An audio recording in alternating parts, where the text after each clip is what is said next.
ఓం శ్రీ గురుభ్యో నమః. అందరికీ నమస్కారం. నేనండి మీ సౌమ్య.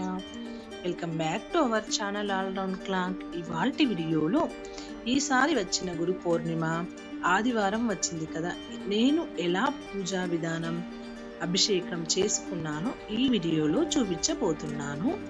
హిందూ పంచాంగం ప్రకారం ప్రతి సంవత్సరం ఆషాఢ మాసంలో వచ్చే పౌర్ణమిని గురు పౌర్ణిమ అంటాము. అలాగే ఆషాఢ మాసం శుక్లపక్షంలో వస్తుంది ఈ ఆషాఢ పౌర్ణిమ లేదా గురు పౌర్ణిమ. ఈ పౌర్ణమికి ఎంతో ప్రాధాన్యత ఉంది. ఈ పవిత్రమైన రోజున శ్రీ మహావిష్ణువు లక్ష్మీదేవికి పూజలు నిర్వహిస్తారు. ఈ నేపథ్యంలో ఆదివారం నాడు కూడా ఇలా ప్రత్యేక పూజలు నిర్వహిస్తారు. ఈ పవిత్రమైన రోజు శ్రీహరికి అంకితం ఇవ్వబడింది. మరోవైపు పురాణాల ప్రకారం మహాభారతాన్ని రచించిన వేదవ్యాసుడు గురు పౌర్ణిమ రోజే జన్మించాడు.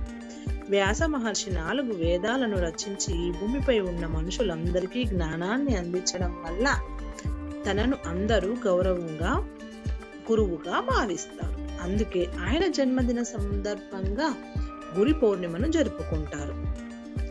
ఈ పవిత్రమైన రోజు గురువులతో పాటు వేద వ్యాస మహర్షిని కూడా పూజిస్తారు.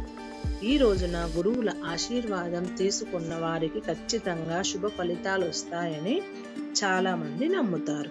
జ్యోతిష్య ప్రకారం ఎవరి జాతకంలో అయితే గురుస్థానం బలంగా ఉండదో వారు కూడా గురు పూజ వల్ల మంచి ప్రయోజనాలు పొందుతారు.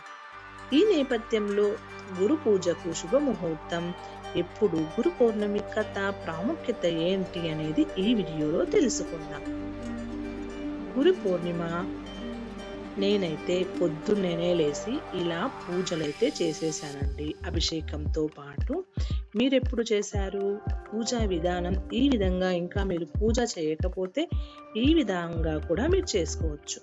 గురు పౌర్ణిమ వేళ సూర్యోదయం కంటే ముందే లేచి స్థల స్నానం చేయాలి. ఈ పవిత్రమైన రోజున మహావిష్ణువు లక్ష్మీదేవిని ఆరాధించాలి. గురు పౌర్ణిమ వేళ వ్యాస మహర్షిని కూడా పూజించడం వల్ల విశేష ప్రయోజనాలు కలుగుతాయని పండితులు చెబుతున్నారు. ఈ రోజు గురువులను కూడా పూజించాలి. గురు పౌర్ణమి వేళ చంద్రుడి ఆరాధనకు ప్రత్యేకత ప్రాముఖ్యత ఉంది. ఈ రోజున చంద్రుడికి అర్ఘ్యం సమర్పించడం వల్ల జాతకంలో ఉన్న దోషాల నుంచి విముక్తి లభిస్తుందని చాలా మంది నమ్ముతారు. ఈ పవిత్రమైన రోజున ఉపవాస దీక్షను ఆచరించడం వల్ల వైవాహిక జీవితంలో సమస్యలన్నీ తొలగిపోతాయని నమ్ముతారు. నేనైతే గురువుల ఆశీర్వాదం కోసం నేను ఒక 10 సంవత్సరాలుగా నేనైతే ఇలా అభిషేకం చేస్తూ ఉన్నాను.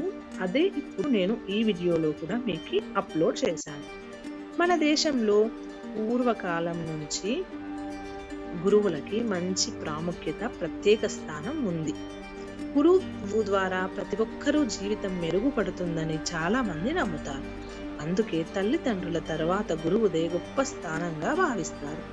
గురువు అనుగ్రహం ఉంటే వ్యక్తులందరూ జీవితంలో తప్పక విజయం సాధిస్తారని చాలా మంది నమ్ముతారు. గురు పౌర్ణిమ రోజే శివయ్య తన జ్ఞానాన్ని అందరికీ పంచారని పురాణాలలో పేర్కొనబడింది. బౌద్ధ మతంలో బుద్ధుడు గురు పౌర్ణిమ రోజున తన అనుచరులను ఉపన్యాసం ఇచ్చారని పండితులు చెబుతున్నారు. ఇంకా శుభ ఫలితాల కోసం గురు పౌర్ణిమ వేళ కొన్ని వస్తువులను దానం చేయడం వల్ల విశేష ప్రయోజనాలు కలుగుతాయి. ఈ పవిత్రమైన రోజున శనగపప్పు, పసుపు, మిఠాయిలు, పసుపు రంగు వస్త్రాలు దానం చేయడం వల్ల శుభ ఫలితాలు వస్తాయి.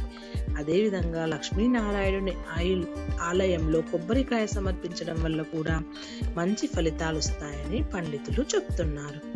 ఈ పవిత్రమైన శుభయోగాలు ఈ ఏడాది గురు పౌర్ణిమ వేళ కొన్ని ప్రత్యేక శుభయోగాలు ఏర్పడనున్నాయి. వాటిలో సర్వార్థ సిద్ధి యోగం, రవియోగం, ప్రీతి యోగం, విష్కుంభ యోగం వంటి శుభయోగాల వల్ల ద్వాదశ రాశులలో కొన్ని రాశుల వారికి అద్భుతమైన ప్రయోజనాలు కూడా కలగనున్నాయి.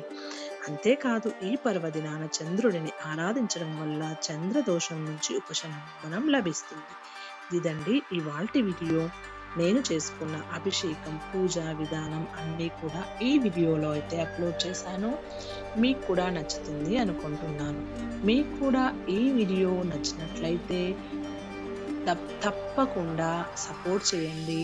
అలాగే అందరికీ కూడా మరొక్కసారి గురు పౌర్ణిమ శుభాకాంక్షలు.